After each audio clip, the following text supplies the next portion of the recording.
ఉంది కదా ఇక్కడ భగవాన్ బోధ, కృష్ణజీ బోధ. ఇదంతా కూడా వ్యాకరణ సూత్రాలు ఇక్కడ మనం చెప్పుకోక్కర్లేదు. అంతా కూడా ఇదేమన్నా మనం ఒక తర్కించడానికి వెళ్ళేటప్పుడు అయితే కావాలన్నమాట ఇది. ఇప్పుడు మనం ఎక్కడికి వెళ్ళాం కదా తర్కించడానికి.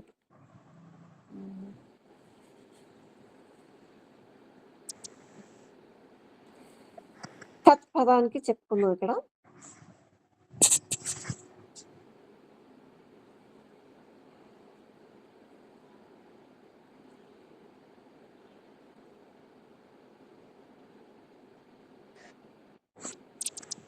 తత్వమసి అనుకున్నాం అనుకోండి.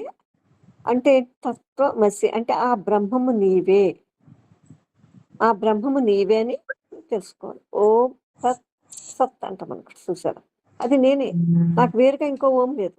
అలా అలా దాన్ని అర్థం చేసుకోవాలన్నమాట. ఇది ఎలా ఉందంటే సర్వత్వాది గుణాలతో కూడుకుంది. గుణానికి వేరే ఉంది. ఈ పదాలు వచ్చినప్పుడు ఇలా ఉంది కదా. అంటే ఈశ్వర చైతన్యం త్వం, ఈ త్వం పదార్థం ఉంది. ఇది కొంత గుణములతో కూడింది కాబట్టి ఇది అల్పత్వాది గుణములతో ఇక్కడ ఉంది కాబట్టి అది అది ఇక్కడ జీవ చైతన్యం అంటాం అనమాట. దాన్ని అలా చెప్పక్కర్లేదు కదా, అదంతా అక్కర్లేదు. ఈ భాగాలు త్యాగాలు అంతా అక్కర్లేదు మనకి. దీన్ని వదిలేస్తున్నాను నేను. దాన్ని డైరెక్ట్గా మనం చెప్పేసుకున్నాం ఇక్కడ. ఎవరి యొక్క అంతఃకరణము సంకల్ప వికల్పం నుండి రహితమైందో, అంటే ఎవరికి లోపల నుండి ఏ విషయ వాసనయు స్ఫురించదో. చూసారా, అతడు జ్ఞాని. అట్టి జ్ఞానులే తెలుసుకుంటున్నారు. ఒక జ్ఞాని మనకి తెలియాలంటే మళ్ళీ మనం అదే అయి ఉండాలన్నమాట. ఇప్పుడు భగవాన్ గురించి మనకు తెలియాలనుకోండి, మనం భగవాన్ అయిపోవాలి, ఆ స్థితికి వెళ్ళిపోవాలి. ఆ స్థితికి వెళ్ళినప్పుడే అది మనకి పూర్తిగా తెలుస్తుంది అనమాట. అంతేకాని మనం కనిపెట్టలేము వెళ్ళి. చూసారా, సాత్విక బుద్ధి గల ఉత్తమ శిష్యుడు ఒక సామాన్య ఉపదేశం వలన శుభ్రంగా పూర్తిగా ఆత్మబోధం పొందేస్తాడనమాట.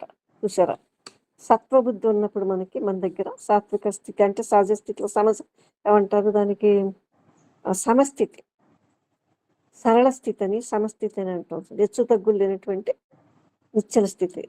అలాంటి వాడికి మామూలుగా నువ్వు అదే అయి ఉన్నావు అంటే చూసారా, వాడు ఆత్మానుభూతి చెందేస్తాడని చెబుతాడు.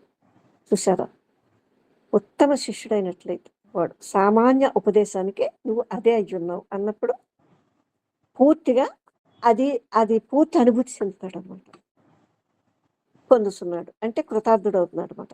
అలాగే సత్యయుగమునందు కేవలం ఓంకార మాత్రోపదేశం వల్లనే ఇక్కడ కృతార్థులు అయిపోయేవారంట సత్యయుగంలో.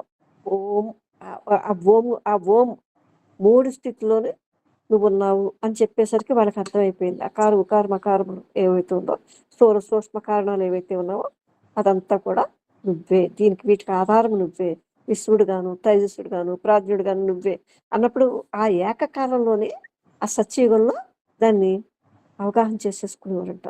చూసారా, అలా అవగాహన చేసుకునే వాళ్ళు కృతార్థులు అయిపోయారు అనమాట. ఇంకా మందబుద్ధిగా శిష్యులు ఉన్నారు. వాళ్ళు మరణ పర్యంతము బోధిస్తా ఉన్నా సరే, మరణ పర్యంతము ఉపదేశం చేస్తా ఉన్నా సరే వాళ్ళు వింటారు, వారికి యథార్థ బోధ కలగదు. ఎలా అంటే ఇక్కడ నామదేవాదులు మాతృగర్భస్థులు అయ్యుండి కూడా కేవలం సత్యమూర్తులుగా ఉన్నారు. వాళ్ళు ఏదైతే ఉన్నారో అలాగే ఉన్నారు. వాళ్ళకి ఒక్కసారి ప్రణవాన్ని ఉపదేశించారట.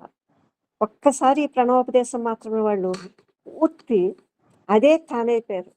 ప్రణవం పూర్తిగా అదే తామైపోయారు అన్నమాట. చూసారా, ఇంకా 2 లేని స్థితికి వెళ్ళిపోయారు అన్నమాట. అంటే ఆ ప్రజ్ఞ చూడండి ఎలా ఉంది. చూసారు, నామదేవుడు వామదేవుడు వీళ్ళు ఉన్నారులేండి. చూసారు ఎలా అయ్యారు వాళ్ళు, కేవలం ప్రజ్ఞ అనమాట. తల్లి గర్భంలో ఉండగా కూడా వాడికి ఆ ఎరుకుందంట. ఇంకా మందబుద్ధుల కలవారికి రకరకాల సిద్ధాంతాలతో బోధించాలి, రకరకాల నిష్టలు చెప్పాలి వాడికి. చూసారా,